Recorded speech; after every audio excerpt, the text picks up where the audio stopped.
Well, hello glue troopers and welcome back to the Tarbis. I have not put out any content in a few days because I've been super busy with things from work and some travel I had to do for unrelated stuff. So all done, back in the Tarbis today, getting a little content out for you.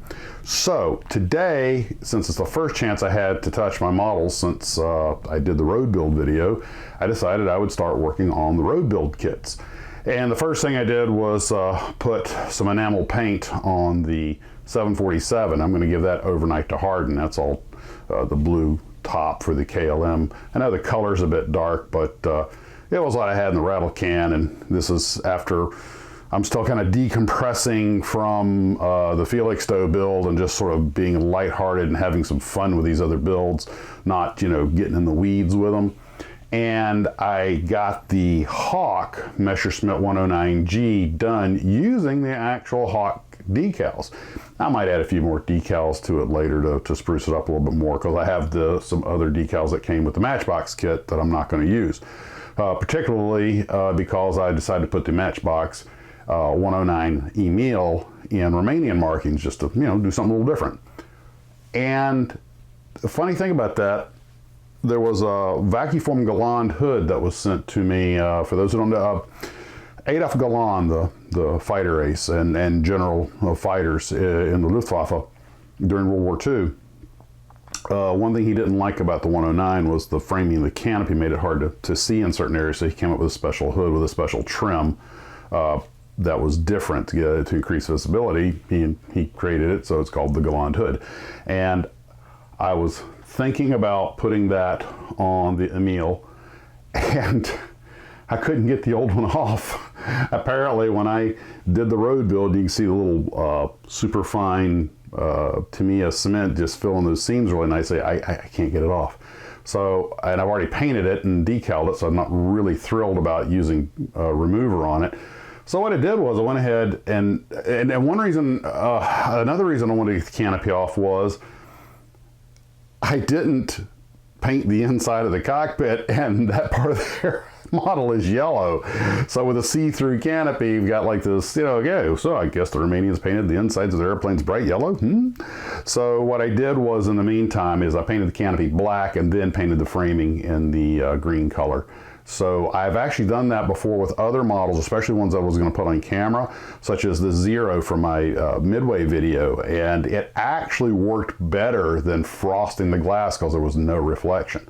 Now, yeah, I couldn't green screen this model because it's painted green, but I could probably blue screen it or come up with another color. But the whole idea is that the black canopy, which is, by the way, you know, of course, the way they do like hand carved models and stuff, they always make the windows black or silver or something, but it actually, from even a short distance, it looks okay.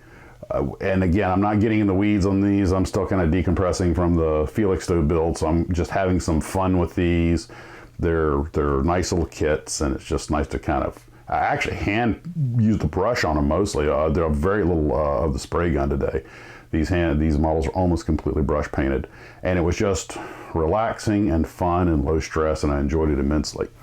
And the other kit, of course, was the little Marusan 1/100 scale Ki-44 Tojo, and I got it finished, and I couldn't find the decals. I was like, I must have lost the decals. I looked everywhere for them.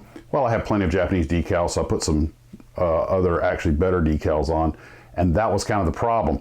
When I painted it the Imperial Japanese green, and again, all brush painted, I found that it just looked too new. All the pictures I've seen of Tojos, except for the ones that were polished aluminum, there were a couple of them that didn't have any paint, they were aluminum with red stripes. They kind of had the new airplane look.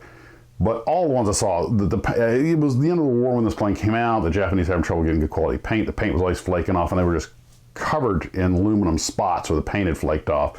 So I took a little enamel aluminum and detailed it out a little bit, and it really looked a lot better. But then I put those nice shiny new decals on, and they popped too much.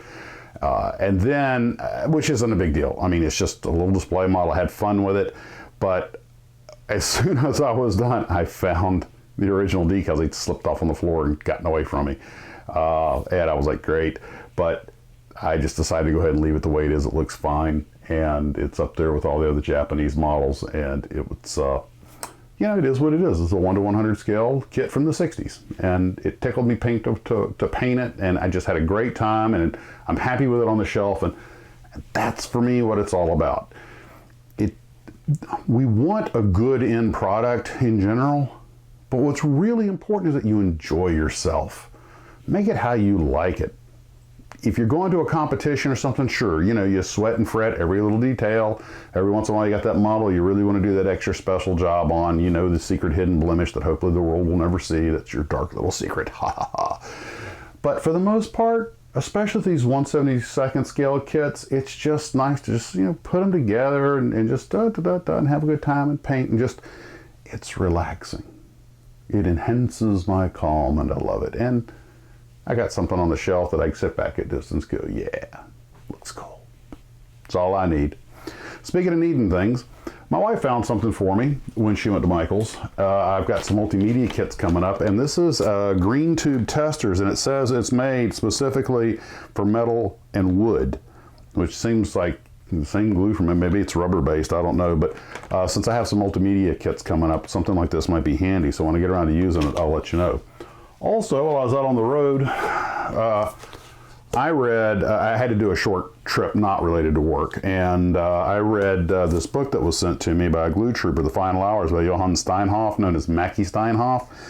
And he was one of the top scoring aces of World War II, and he was the one that was horribly disfigured right at the end of the war in the crash of an Me-262. He was taken off, and an engine caught fire on him, and he wasn't able to get it in the air, and went off to pass the airport barrier and burst into flames. And he once called him handsomest man in the Luftwaffe, and was horribly scarred afterwards. And it's his story of last year, where there's a little bit of flying stories in here, but mostly it's about his experiences arguing with high command and trying to get the Me-262 used as a fighter, not as a bomber. And for those who don't know, there was something, it was kind of a mutiny of the fighter pilots. Adolf Galland, Franzel, Lutzow, Mackie Steinhoff, and a couple others, colonels, and Galland was a general. They're all trying to get Goering removed as the head of the Luftwaffe, and the story goes into that in some detail. That's really what it's about. It's about 160 pages.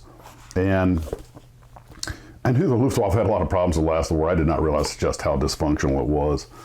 And it gives you an insight of just how bad things were in Goering's Luftwaffe, especially in the last year of the war. And I don't just mean material shortages, the infighting and the fighter pilots who are going up and dying every day fighting the American bomber and British bomber streams were being publicly called cowards by Goering because they weren't successful. I mean, sorry, yeah, here, Reichsmarshal, but we're only outnumbered 20 to 1.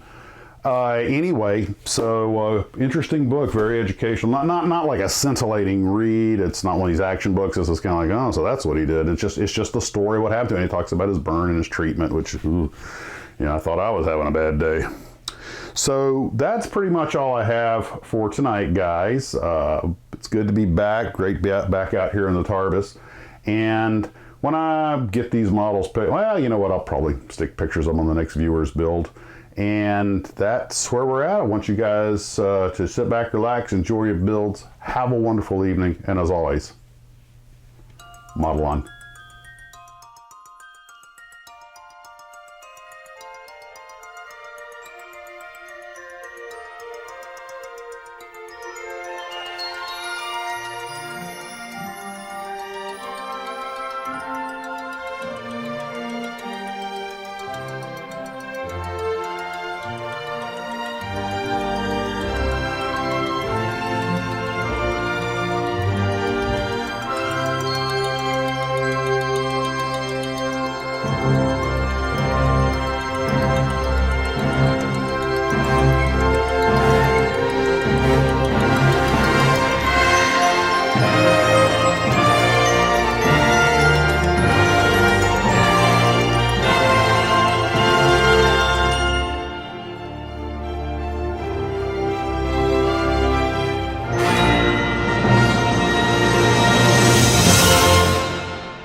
If I decide to swap it out, I'm going to have to